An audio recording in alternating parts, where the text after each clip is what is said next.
गुजरात के कच्छ जिले में कार्गो एयरपोर्ट बनाने के लिए गौचर जमीन छीनने की साजिश। गांव के जागरूक नागरिकों का विरोध। किसी भी कीमत पर नहीं देंगे जमीन। वर्तमान की कब्र पर भविष्य का निर्माण किया जा रहा है, जिसका स्थानिक लोगों ने किया विरोध। किसानों और पशुपालकों के विरोध के चलते सरकारी अमलों की सांसें फूली। अगर सरकार ने जबरदस्ती की तो अंजाम भुगतने के लिए तैयार रहे सरकार। नमस्कार, आवाज़ जनता की में मैं दतेश भावसार आपका स्वागत करता हूं। कच्छ ज़िले में हर जगह ऐसा देखा गया है कि जो गौचर ज़मीनें हैं वो उद्योगों को दी जा रही है। कई जगह वह जो सत्ता से जुड़े हुए लोग हैं उनको दी गई हैं। फ़िलहाल अभी मांडवी के एरिया में ऐसा इश्यू आया है कि वह गौचर ज़मीन हज़ारों एकड़ कई सौ एकड़ ज़मीन जो कि एक एयरपोर्ट बनाने के नाम पर देने वाले हैं। इस सिलसिले में जो स्थानिक लोग हैं उनका बहुत विरोध है और स्थानिक लोगों की अगर बात करें तो विजय भाई गढ़वी, उनसे अच्छा कोई उदाहरण हमारे पास नहीं है। हर हमेश वो स्थानिक लोगों के लिए लड़ते रहे हैं और सत्य के लिए आवाज़ उठाते रहे हैं। विजय भाई, स्वागत है आपका। नमस्कार जी।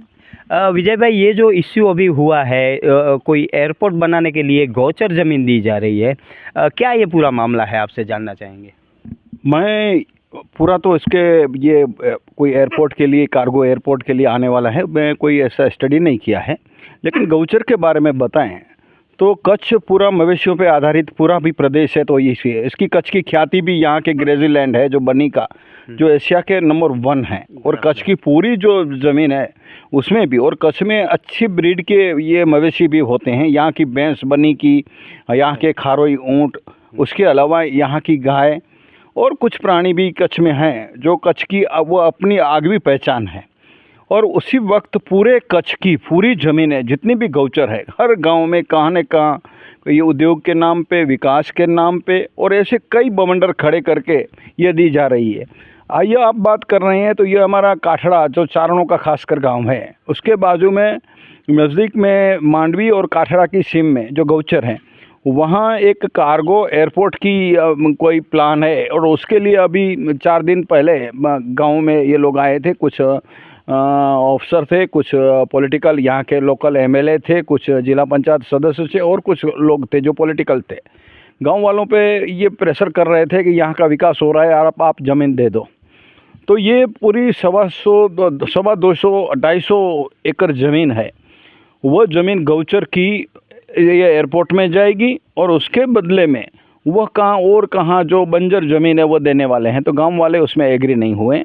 और मैं काठड़ गांव के ये लोग हैं, ये युवान हैं, जो वहाँ के जो समझो आदमी हैं, उन लोगों को तहे दिल से अभिवादित करता हूँ। और इन लोगों ने अच्छी मुहिम चलाई और पूरा मना कर दिया है ज़मीन देने के लिए। विजय भाई, सबसे बड़ा प्रश्न ये है कि जो अभी मवेशी हैं उनके लिए भी गौचर पूरी नहीं पड़ रही है, नई गौचरें नीम नहीं की जा रही हैं। तो अगर ये भी गौचर जो है वो दे दी जाएगी तो मवेशी जाएंगे कहाँ? जो पशुपालक हैं वो कहाँ जाएंगे? बिल्कुल यही हालत है कि अभी पूरी मवेशियों के लिए तो पूरी बाउंड्री कर दी है। यहाँ भी जाओ तो ये कंपनियों ने ज़मीन ले ली है और कहाँ भी मवेशियों के लिए, चरने के लिए, चारा के लिए ऐसे जा ही नहीं सकते, ऐसी स्थिति है। और मवेशी में मैं आपको बताऊं तो केवल ये गौचर का मुद्दा है, तो गौचर एक गायों के लिए नहीं है। और कई ऐसे विदेश से पक्षी आते हैं इस सीज़न में मांडवी में, जो हम यहाँ कूंज बोलते हैं। तो ये सब उन लोगों का भी आश्रय स्थान है और कुछ जो जंगली जानवर हैं उन लोगों का भी ये आश्रय स्थान है। तो पूरे पशुओं के लिए तो ये लोग खाली कर रहे हैं कच्छ में। मतलब विजय भाई, ये माना जाए कि जो वन्य सृष्टि है उस सभी वन्य सृष्टि को ये नुकसान पहुंचाया जा रहा है। बिल्कुल, कई पक्षी कच्छ में से लुप्त हो गए। कई पशु जो ये जंगली जानवर हैं वो भी लुप्त होने के लिए आ गए हैं। और गाय के नाम पे बहुत बड़ी बातें करते हैं, लेकिन गाय के लिए यहाँ थोड़ा भी संवेदनशील ये सरकार ने नहीं बताई है, नहीं ये उद्योगपतियों ने यह ज़मीन दे ली है उन लोगों ने बताई है, और नहीं यहाँ के कोई लोगों ने बताई है। दर्शक मित्रों, मैं एक चीज़ और आपको बता दूं कि इस एरिया को छोड़ के और एरिया में भी कई ज़मीनें SEZ के लिए गौचर ज़मीनें दी गई हैं। उस गौचर ज़मीन में जैसे सर बता रहे हैं कि सिर्फ गायों का ये प्रश्न नहीं है, उस गौचर ज़मीन में अनेक पशु भी रहते हैं, अनेक विदेशी पक्षी भी आते हैं हर सीज़न में, वह भी ब्रीडिंग करते हैं और उनकी की पीढ़ियाँ आगे बढ़ती हैं। विजय भाई, कहीं ना कहीं ऐसा दिख रहा है कि वर्तमान की कब्र पर भविष्य का निर्माण किया जा रहा है। बिल्कुल यही है, बच्चों के लिए क्या है, अगर यहाँ की जो ये ज़मीन है तो 5-25 साल में तो ये उद्योग तो चले जाएंगे, यहाँ की खदान में जो कुछ माल है वो ख़त्म हो जाएगा, ये तो चले जाएंगे। और आप आज भी आप कच्छ के ये हाईवे पे देख ले कोई भी आके, तो 50% तो उद्योग बंद पड़े हुए हैं, बंगार में पड़े हुए हैं, और ये तो हमारा सब खाली करके चले जाएंगे, और हमारे लिए पाछली पीढ़ी के लिए भी कुछ नहीं होगा। जो टैक्स हॉलीडे था उसका लाभ लेके वो 10 साल खत्म हो गए और उद्योग चले गए। दर्शक मित्रों, ये भी बहुत साहब ने अच्छा इश्यू उठाया है, क्योंकि यहाँ पर जो भी इंडस्ट्री लाती हैं वो अपना लाभ नफ़ा लेके उसके बाद वो सारी कंपनियाँ बंद करके चले जाते हैं।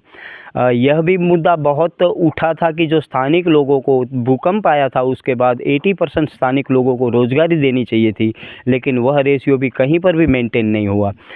विजय साहब, वो रेशियो में बड़ी बड़ी बातें कंपनी करती है, लेकिन स्थानिक लोगों को रोज़गारी भी नहीं मिलती, ये भी एक मुद्दा है।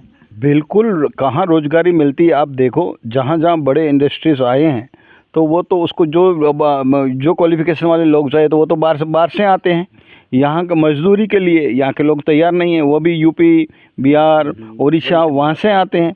लोकल लोग तो कुछ कमाते नहीं हैं, ऐसे ही उद्योग और विकास की बातें में वो चले जाते हैं। वो पॉलिटिकल लेके उन लोगों को स्लोगन दिया जाता है और बच्चे वो पकड़ लेते हैं कि ये स्लोगन है, विकास हुआ विकास हुआ।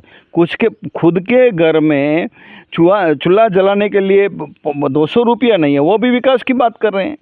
सबसे बड़ी विडंबना ये है कि जो लोग विकास की बड़ी बड़ी बातें करते हैं उन लोगों को गांव के कोने के एक घर में जाने की ज़रूरत है, उनका चूल्हा कैसे जलता है। विकास का पैमाना सचमुच में विकास का पैमाना यह होता है कि जो अंतिम व्यक्ति है वो खुश है कि नहीं है, बनिस्बत इसके कि यहाँ पर बड़े बड़े रोड बनाए जाएंगे, बड़ी बड़ी कंपनियाँ आएंगी और विकास का नारा लगेगा, लेकिन विकास किसका होगा वह सिर्फ राजनीतिक लोग ही तय करेंगे और उनके आका और उनके नज़दीकी लोग तय करेंगे।